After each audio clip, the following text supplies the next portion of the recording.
آپ طواف کرتے ہیں پھر حدیث لکھتے ہیں، اور جب اس کے تراجم لکھے گئے تو وہ گنبد خضرا کی چھاؤں میں بیٹھ کر، روضہ رسول کے پہلو میں بیٹھ کر آپ اس کے تراجم مرتب کرتے ہیں۔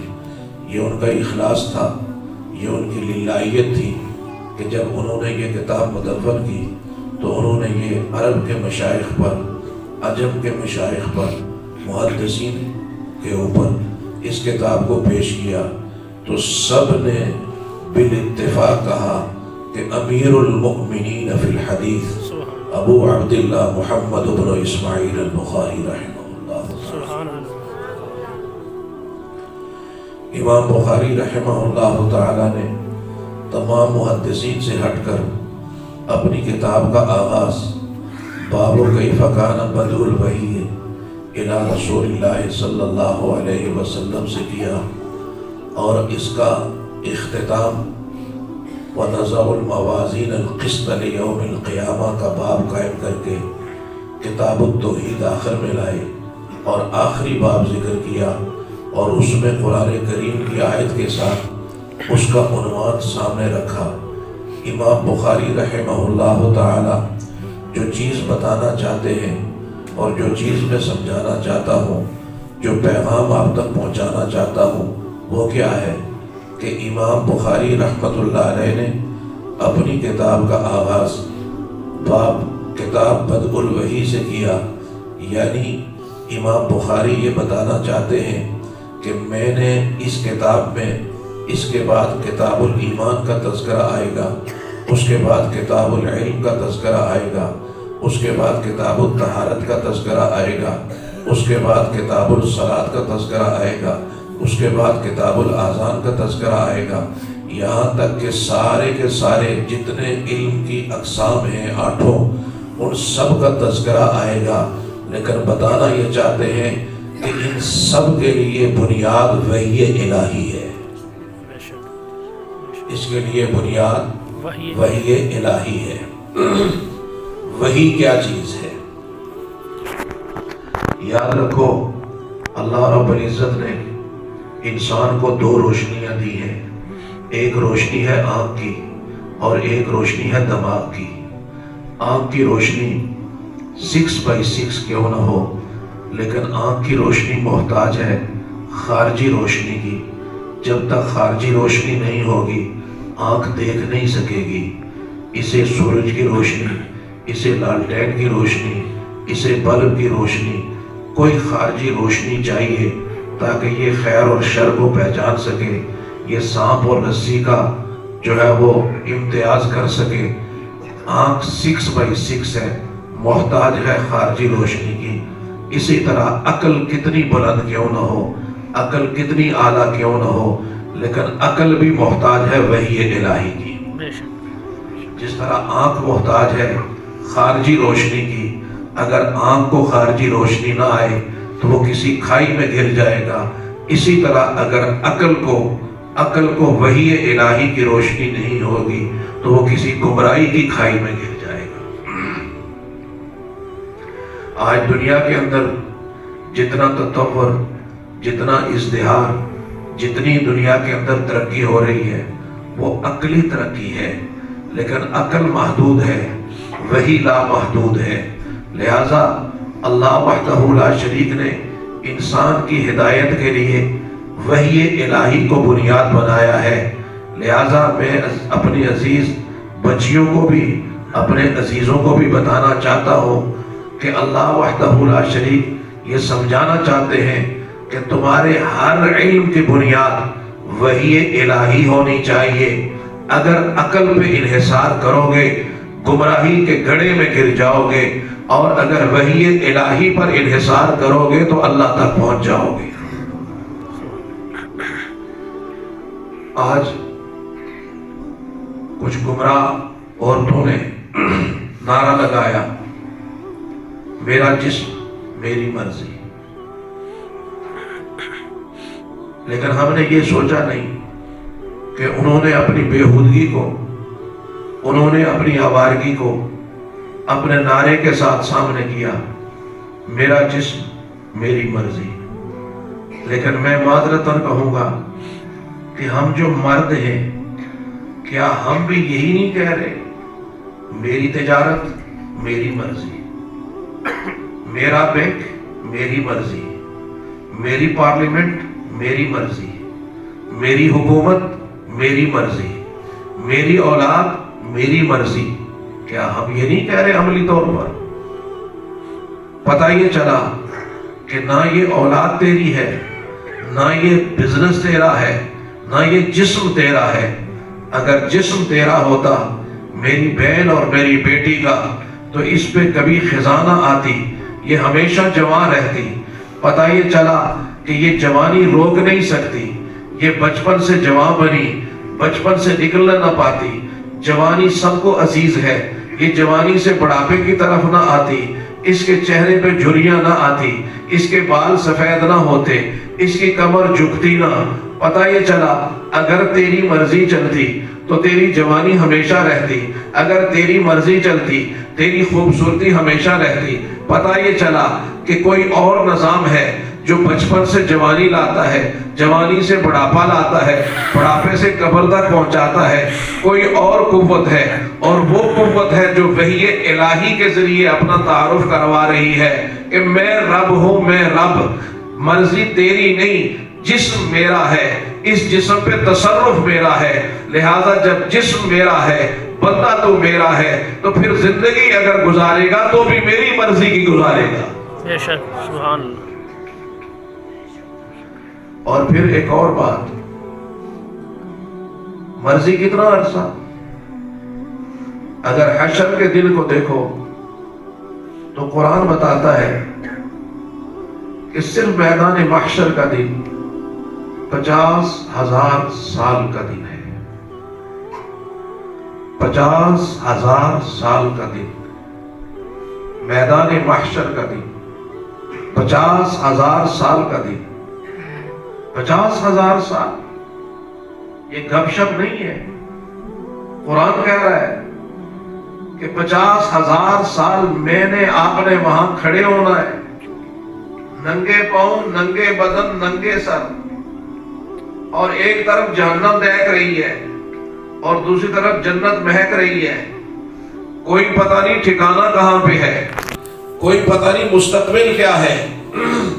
50,000 سال، اور اگر 50,000 سال کو اور پھر اس کے بعد جو جنت اور جہنم والی زندگی ہے، رحمتوں والے نبی نے فرمایا اگر زمین سے لے کر آسمان تک کی فضا دانوں سے بھر جائے، ایک پرندہ آئے 1000 سال کے بعد صرف ایک دانہ لے، فرمایا وہ لیتا رہے لیتا رہے، ایک وقت آئے گا وہ دانے ختم ہو جائیں گے لیکن جنتی اور جہنمی کی زندگی ختم نہیں ہوگی۔ اتنی طویل زندگی، تو گویا میدان محشر کی زندگی 50,000 سال، دنیا کی زندگی 60 سے 70 سال۔ اگر 60 سے 70 سال کی زندگی کو تقسیم کریں 50,000 پر تو یہ بنتے ہیں 2 سے 3 منٹ۔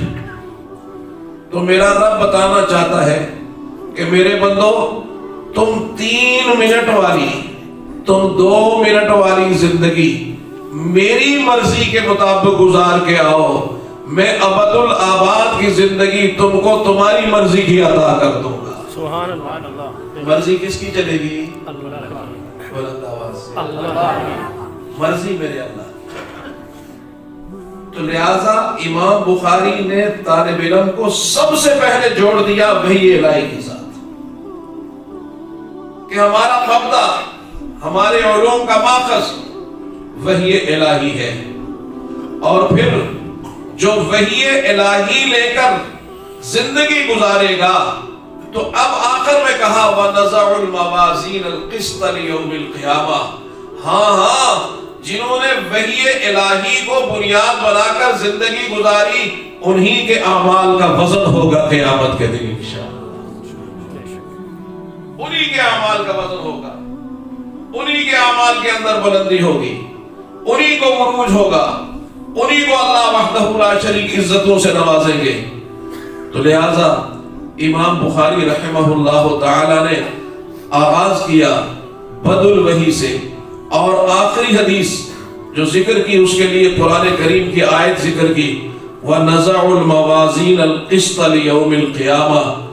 مطلب کیا ہوا؟ وَنَزَعُ الْمَوَازِينَ الْقِسْطَ، اللہ فرماتے ہیں رکھیں گے ہم میزان عدل کا قیامت کے دن، قیامت کے دن ہم عدل کا میزان رکھیں گے۔ موازین پتہ ہے آپ کو کہ میزان کی جمع ہے، تو اب مطلب کیا ہوا کہ ہم جو ہے وہ قیامت کے دن عدل کے بہت سارے ترازو رکھیں گے۔ تو بعض نے کہا ہم مختلف ترازو، کسی پہ نماز تولی جا رہی ہے، کسی پہ روزہ، کسی پہ فلاں، نہیں۔ جمہور نے کہا کہ نہیں، نزع الموازین، موازین جو جمع آئی ہے یہ تعظیما تفخیما، وہ ترازو اتنا بڑا ہوگا کہ اللہ نے اس کو جمع کے صیغے کے ساتھ استعمال کیا۔ کتنا بڑا ہوگا؟ سیدنا داؤد علیہ السلام خواب کی کیفیت میں ہے تو دیکھتے ہیں میدان محشر ہے، ترازو لگا ہوا ہے، تو فرمایا میں نے وہ ترازو دیکھا، وہ ترازو اتنا بڑا کہ ساتوں زمین ساتوں آسمان اس کے ایک کنارے پہ چھوٹے سے نظر آتے ہیں۔ تو کہنے لگے میں خواب کی حالت میں تڑپ اٹھا کہ پروردگار عالم اتنا بڑا ترازو، اتنی کسی کی نیکیاں اعمال ہو سکتے ہیں جو اس ترازو کو بھرے؟ اتنی نیکیاں کس کی ہوں گی؟ کس کی نیکیاں اتنی ہوں گی کہ جن نیکیوں کے صدقے یہ ترازو بھری جائے گی؟ تو اللہ وحدہ لا شریک نے فرمایا داؤد جب کوئی بندہ میری محبت میں ڈوب کر اخلاص کے ساتھ، للہیت کے ساتھ، اس کے پاس کوئی دولت نہیں، کوئی بڑا خزانہ نہیں، اس کے پاس صرف ایک کھجور ہے، ایک کھجور، صرف ایک کھجور ہے، اور اس ایک کھجور کو آدھا کرتا ہے، آدھا خود کھاتا ہے، آدھا میرے راستے میں دے دیتا ہے۔ اللہ فرماتے جب میں اس پہ نگاہ فضل ڈالتا ہوں، جب میں نگاہ کرم ڈالتا ہوں، تو بسا اوقات وہ آدھی کھجور اس کے ثواب کو اتنا بڑھا دیتا ہوں کہ اسی سے ترازو کو بھر دیا کرتا ہوں۔ سبحان اللہ۔ اخلاص کے ساتھ، للہیت کے ساتھ، لہذا فرمایا وَنَزَعُ الْمَوَازِينَ الْقِسْطَ لِيَوْمِ الْقِيَامَةِ، رکھیں گے ہم قیامت کے دن عدل کے ترازو۔ بھئی اللہ کو عدل کے ترازو رکھنے کی ضرورت کیا ہے؟ اللہ تو علیم بذات الصدور ہے، اللہ کو تو سب کچھ پتا ہے، بھئی اس کے یہ ہے، اس کو یہ ہے۔ ایک ہے عدل کرنا، ایک ہے عدل کرنا، اور ایک ہے عدل ہوتا ہوا نظر آنا۔ ایک ہے عدل ہوتا ہوا نظر آنا، تو گویا میرا رب یہ بتا رہا ہے کہ عدل ہونا الگ چیز ہے اور عدل نظر آنا الگ چیز ہے۔ تو لہذا قیامت کے دن ہم اس کو دنیا کو دکھائیں گے کہ ہم عدل کس طرح کرتے ہیں، اور یہ بھی دکھائیں گے کہ فضل کس طرح کرتے ہیں، عدل کس طرح کرتے ہیں اور فضل کس طرح کرتے ہیں۔ اور جب یہ ہے تو وہ مرحلہ کیا ہوگا جس مرحلے کی طرف قرآن کریم نے اشارہ کیا۔ اعوذ باللہ من الشیطان الرجیم، بسم اللہ الرحمن الرحیم۔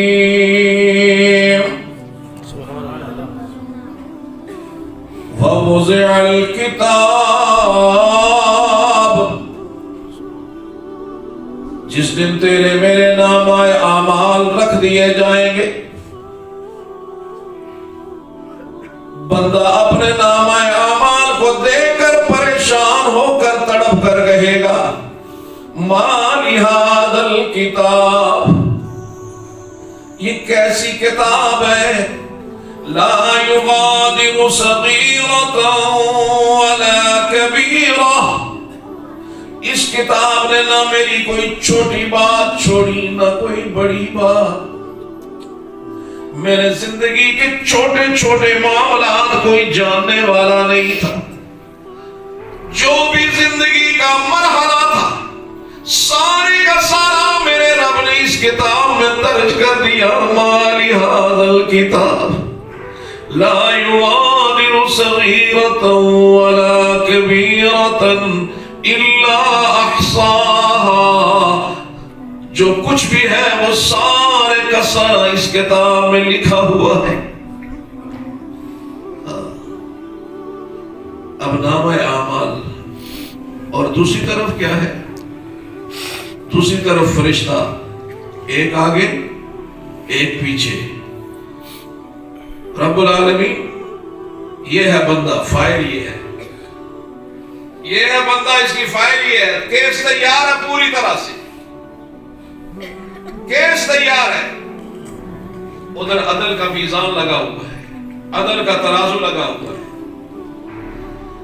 ہائے ہائے، وہ ایسی کیفیت، اللہ وحدہ لا شریک ہمارے ساتھ آسانی والا معاملہ فرمائے۔ تو فرمایا وَنَزَعُ الْمَوَازِينَ الْقِسْطَ لِيَوْمِ الْقِيَامَةِ، قیامت کے دن رکھیں گے ہم عدل کے ترازو۔ اب امام بخاری رحمت اللہ علیہ اگلی بات فرماتے ہیں اس بات کو مانتے ہوئے، وَأَنَّ أَعْمَالَ بَنِي آدم وَقَوْلَهُمْ يُؤْذَنُ، کہ بنو آدم کے اعمال اور ان کے اقوال تولے جائیں گے۔ اس لیے کہا کہ جہمیہ اور معتزلہ کا خیال تھا اس وقت کے گمراہ فرقے تھے کہ اعمال کیسے تولے جائیں گے، نماز کیسے تولی جائے گی، روزہ کیسے تولا جائے گا، ان کا تو وجود نہیں۔ امام بخاری رحمہ اللہ تعالی نے رد کیا کہ نہیں، اعمال بھی تولے جائیں گے، اقوال بھی تولے جائیں گے۔ اس وقت شاید یہ بات سمجھانے میں مشکل تھی، لیکن آج مشکل تو نہیں ہے۔ آج ہر چیز تول رہی ہے، آج ٹمپریچر تول رہا ہے، ہوا تول رہی ہے، بارش تول رہی ہے، آج درجہ حرارت تول رہا ہے۔ تو جہاں درجہ حرارت تول سکتا ہے، جہاں ہوا پانی تول سکتے ہیں، وہاں تیرے میرے اعمال کیسے نہیں تول سکتے؟ دوسری بات اس سے بھی اہم، میری بہنوں اس پہ تھوڑا غور کرنا، فرمایا ان اعمال بنی آدم وقولہم یؤذن، کہ اعمال بھی تولے جائیں گے، تمہاری بول بھی تولی جائے گی۔ یہ جو زبان چلتی ہے، اس زبان سے نکلنے والے جتنے کلمات ہیں یہ بھی تولے جائیں گے۔ آج ہمارے طلباء اور طالبات اس پر تو ہے کہ قسط ثلاثی مجرد ہے، مقسط ثلاثی مزید فی ہے، یہ کیسے آ گیا، پوری توجہ ادھر ہے، لیکن ادھر توجہ نہیں ہے کہ اقوال تولے جائیں گے۔ جو کچھ میں زندگی میں بولتا ہوں، دن بھر گالیاں دیتا ہوں، یہ تولی جائیں گی۔ میں دن بھر غیبت کرتا ہوں، یہ تولی جائے گی۔ میں دن بھر دوسرے کی برائی بیان کرتا ہوں، یہ تولی جائے گی۔ اور خاص کر کے جب ہماری بہنیں چند بیٹھ جائیں تو بالاسف شدید مردوں میں بھی ہے، لیکن خواتین میں یہ کہ جب 4-5 گٹھی ہو جائے تو کسی ایک کا پوسٹ مارٹم نہ کریں تو اس وقت تک مجلس ہی نہیں لگتی، اور پوسٹ مارٹم پھر ایسا کہ الامان والحفیظ۔ تو پتہ یہ چلا کہ اعمال بھی تولے جائیں گے، اقوال بھی تولے جائیں گے۔ تو لہذا بندہ بولے پہلے تولے پھر بولے کہ میری ہر بات تولی جائے گی۔ وہ ایک بادشاہ کا شہزادہ تھا نا، تو اس نے حدیث پڑھی اپنے اتالیق سے، من سمت نجا، کہ جو آدمی خاموش رہا اس نے نجات پائی۔ وہ گھر آ گیا خاموش، بات ہی نہیں کرتا۔ بادشاہ نے سوچا یہ بزرگ ہو گیا، بہت پہنچ گیا، بڑا اکرام شروع ہو گیا، اس کی خدمت شروع ہو گئی۔ تو ایک دن اس کو شکار کے لیے ساتھ لے گیا۔ تو اب یہ شکار کے لیے جب ساتھ لے کے گیا تو ایک جگہ سے گزرا بادشاہ، تو جھاڑیوں سے تیتر بولا، تو تیتر نے جو ہی آواز نکالی نا تو یہ رک گئے، تیر نکالا، تیتر کا شکار کیا۔ یہ چھوٹا شہزادہ کھل اٹھا، کہنے لگا صدق النبی صلی اللہ علیہ وسلم من صمت نجا، میرے محبوب نبی نے سچ فرمایا، جو خاموش رہا اس نے نجات پائی۔ اگر یہ تیتر نہ بولتا تو ہم آگے نکل جاتے، یہ بولا تو شکار ہو گیا۔ اب جب وہ بے اختیار بولا نا تو بادشاہ نے کہا اچھا اس کا مطلب ہے یہ بول سکتا ہے، میں نے سوچا کوئی زبان بند ہے اس کی بیٹے کی، اس کو اتنا کچھ ہم نے کہا اور یہ بول سکتا ہے اور یہ چپ بیٹھا ہوا مستی کرتا ہے۔ تو اس پہ اس نے اس کی پٹائی اور اس کو ڈانٹنا شروع کر دیا۔ تو اس نے پھر کہا صدق النبی صلی اللہ علیہ وسلم من صمت نجا، کہ میرے محبوب نبی نے سچ فرمایا، جو خاموش رہا نجات پائی۔ تیتر تو شکار ہو گیا تھا، میں چپ ٹھکانا رہنا تھا، ٹھیک سی نا، میں نے بولنے کی ضرورت سی۔ تو لہذا اقوال جو نکلتے ہیں ان کا خیال رکھا جائے۔ امام بخاری رحمۃ اللہ علیہ کی خاصیت ہے کہ جب کوئی نیا لفظ آ جائے، مشکل لفظ آ جائے تو اس کی وضاحت بھی کرتے ہیں۔ تو فرمایا وقال مجاہد، مجاہد مفسر قرآن ہے، اور یہ بھی آپ کو بتا دوں اپنی بیٹیوں کو، مجاہد کون ہے؟ مجاہد وہ مفسر قرآن ہے جس نے صحابہ کے سب سے بڑے مفسر قرآن سیدنا عبداللہ ابن عباس رضی اللہ تعالی عنہ سے ایک دفعہ نہیں 30 سال مکمل قرآن فہمی کے ساتھ قرآن پڑھا۔ سبحان اللہ، سبحان اللہ۔ ایک مرتبہ 30 سال ہم تو ایک دفعہ بخاری پڑھ کے تو بند کر کے الماری میں رکھ دیں گے، شیخ الکل ہے اور شیخ الحدیث ہے، درس میں کہیں بیٹھ گئے اور قرآن پاک کا ترجمہ کسی سے پڑھ لیا تو پھر تو طوفان بن گئے۔ لیکن مجاہد 30 سال قرآن کی تفسیر پڑھتا رہا عبداللہ ابن عباس رضی اللہ تعالیٰ عنہ سے، 30 سال، اور 30 سال کے بعد اللہ نے انہیں یہ مقام دیا کہ عبداللہ ابن عباس کے ہزاروں شاگرد تھے جنہوں نے ان سے قرآن پڑھا، تفسیر پڑھی۔ لیکن جب حضرت عبداللہ ابن عباس رضی اللہ تعالیٰ عنہ کا انتقال ہوا تو آپ کی مسند تدریس پر جو بندہ جلوہ گر ہوا وہ مجاہد تھا۔ سبحان اللہ، اللہ نے انہیں یہ اعزاز دیا۔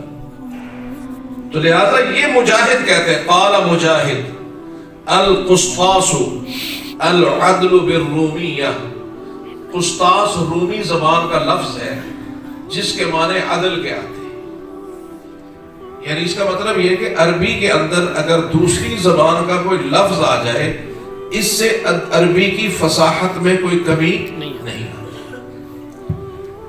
لہذا قسطاس کا مطلب ہے عدل، انصاف۔ اب اور آگے بات آ گئی، وَيُقَالْ الْقِسْطُ مصدر المقسط، قسط جو ہے ثلاثی مجرد سے ہے، مقسط ثلاثی مزید فی سے ہے۔ تو فرمایا یہ کہ قسط کے معنی تو ظالم کے آتے ہیں، ثلاثی مجرد میں جب یہ ہو تو اس کے معنی ظالم کے آتے ہیں، لیکن جب یہ ثلاثی مزید میں چلا جائے، مقسط بن جائے، تو اس کے معنی عدل کے آتے ہیں۔ اب اس میں بہت لمبی چوڑی توضیح کی گئی، مجھے ایک توضیح بڑی اچھی لگی کہ یہ قسط جو مصدر ہے یہ دونوں طرح سے آتا ہے، قسط بھی آتا ہے اور قسط بھی آتا ہے، بکسر القاف اور بفتح القاف۔ تو اگر قسط آتا ہے تو اس کے معنی جائر اور ظالم کے آتے ہیں، اور اگر قسط آتا ہے تو اس کے معنی عادل کے آتے ہیں، اگر یہ فتح کے ساتھ ہے۔ لیکن امام بخاری رحمہ اللہ تعالی نے یہاں ذکر کیا کہ القسط مصدر المقسط وهو العادل واما القاسط فهو الجائر. قاسط کے معنی جاہر کے آتے ہیں کہ قاسط کے معنی جاہر جو ہے وہ جائر کے آتے ہیں، جائر کے معنی ظالم کے ہیں. وبی قال حدثنا احمد بن اشکار قال حدثنا محمد بن فضيل عن عمارة بن القعقاع عن ابي زرعة عن ابي هريرة رضي الله تعالى عنه وعنهم اجمعين. امام بخاری رحمہ اللہ تعالی نے اس حدیث کو اس سے پہلے 2 یا 3 جگہ پہ ذکر کیا، لیکن اپنے اس استاد احمد ابن اشکاب کا وہاں تذکرہ نہیں کیا، باقی لوگوں سے اس حدیث کا ذکر کیا. اور یہاں پہ احمد ابن اشکاب کا تذکرہ اس لیے کیا کہ امام بخاری رحمہ اللہ تعالیٰ کے سنی میں بہت دقائق ہیں جن کو بعض اہل علم نے کوشش کی ہے لینے کی. کہ احمد ابن اشکاب ایک تو امام بخاری کے آخری اساتذہ میں تھے، اور ان سے جو آخری حدیث سنی وہ یہ حدیث تھی. تو گویا امام بخاری آخری حدیث ذکر کر رہے ہیں اور اپنے اس استاذ کا ذکر کر رہے ہیں جو ان کے آخری استاذ تھے، اور انہوں نے جو آخری حدیث سنائی اس کا تذکرہ کر رہے ہیں. قال حدثنا محمد بن فضيل عن عمارة بن القعقاع عن ابي زرعة عن ابي هريرة رضي الله تعالى عنه قال قال رسول الله صلی اللہ علیہ وسلم کہ نبی اکرم صلی اللہ علیہ وسلم نے فرمایا کلمتان حبیبتان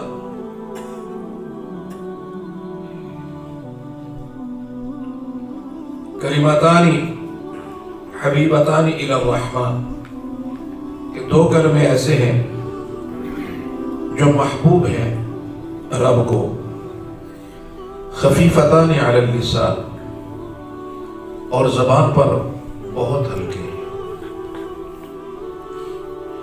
ثقیلتان فی المیزان، اور میزان پہ بہت بھاری ہے.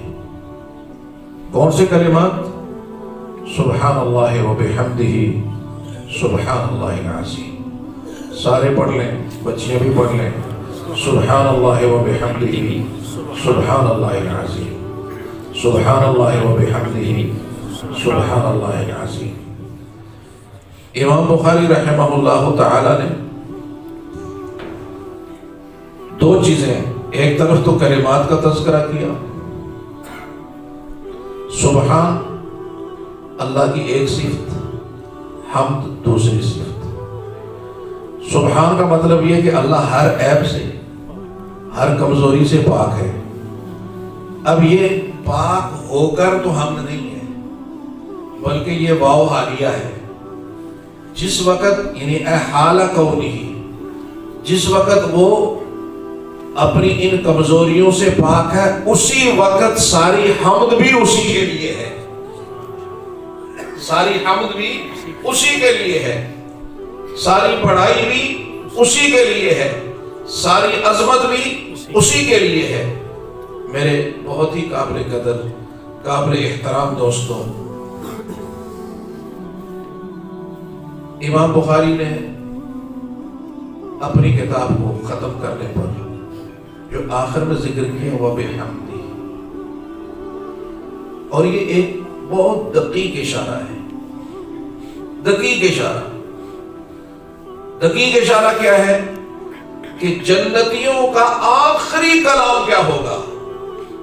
وآخر دعواہم ان الحمد للہ رب العالمین. وہ جنتی سب سے آخر میں جو بات کہے گا وہ اللہ کی حمد بیان کرے گا. اور امام بخاری رحمہ اللہ تعالی اپنی کتاب کے اختتام پر بھی اللہ کی حمد بیان کرتے ہوئے، اس کی کبریائی اور اس کی تسبیح بیان کرتے ہوئے اپنی اس کتاب کا اختتام فرماتے ہیں. اب اس میں کیا دقائق ہیں، اس میں کیا علوم ہیں، اگر ان پہ بات شروع کر دی جائے تو ایک بہت طویل وقت چاہیے. ہم پہلے سے تاخیر میں ہیں. اللہ وحدہ لا شریک ہمیں وحی الہی کے ساتھ جڑنے کی اور یہ جو پڑھا ہے اسے زندگی میں لانے کی توفیق عطا فرمائے. یاد رکھو میرے دوستو، جو شخص روزانہ سبحان اللہ و بحمدہ سبحان اللہ العظیم و بحمدہ استغفر اللہ یہ روزانہ 100 مرتبہ پڑھے گا، اللہ رب العزت اس کو ہمیشہ فقر سے محفوظ فرمائے۔ سبحان اللہ، سبحان اللہ و بحمدہ سبحان اللہ العظیم و بحمدہ استغفر۔ جو آدمی اس کو معمول بنائے گا، لہذا آج صرف ہم نے سبق نہیں پڑھنا، سبق ختم نہیں کرنا، بلکہ اپنی زندگی کا معمول بنانا ہے کہ ہماری زبان پہ اللہ کی تسبیح ہے۔ ہم نے اپنی زندگی کا معمول بنانا ہے کہ ہمیں جو بھی عقیدہ لینا ہے وہ وحی الہی سے لینا ہے۔ ہمیں عقیدہ بنانا ہے اس چیز کا کہ جو بھی عمل کرنا ہے اس کی رہنمائی وحی الہی سے لینی ہے۔ ہم نے آج اس کا فیصلہ کرنا ہے کہ آج میری زبان ہمیشہ تول کر بولے گی، وہ کسی کو تکلیف نہیں دے گی، میری زبان سے، میری بات سے، میری ذات سے کسی کو تکلیف نہیں ہوگی۔ اگر ہم نے ان چیزوں کا اہتمام کیا تو پھر اس کا مطلب ہے کہ بخاری کا فیض ہمارے اندر جاری ہوا۔ اور اگر محض الفاظ کی گردان، محض عبارت کی تصحیح اور درستگی پر ہم نے پوری محنت لگائی اور وہ کوئی چیز ہماری زندگی میں نہ آ سکی تو پھر یاد رکھو اس حدیث کو مستشرق بھی پڑھتے ہیں، اس حدیث کو بخاری کو آج آکسفورڈ کی یونیورسٹیوں میں بھی پڑھایا جاتا ہے، آج کیمبرج کی یونیورسٹیوں میں پڑھایا جاتا ہے، غیر مسلم بھی اسے پڑھتے ہیں۔ تو پتہ یہ چلا کہ صرف پڑھنے پڑھانے سے بخاری نہیں آیا کرتی، بخاری اپنے اعمال میں لانے کی وجہ سے آیا کرتی ہے۔ اللہ رب العزت ہمارے اس ادارے کو خوب ترقی عطا فرمائے اور اللہ اس کی بہاروں میں ہمیشہ اضافہ فرمائے۔ حضرت مولانا مفتی صاحب دامت برکاتہ جو اپنی خدمات سر انجام دے رہے ہیں، اللہ ان کی خدمات کو قبول و منظور فرمائے۔ جو معلمات جنہوں نے اس کی تدریس کی، اللہ رب العزت جو ہے ان کی اس تدریس کو عافیت کا، سلامتی کا معاملہ فرمائے۔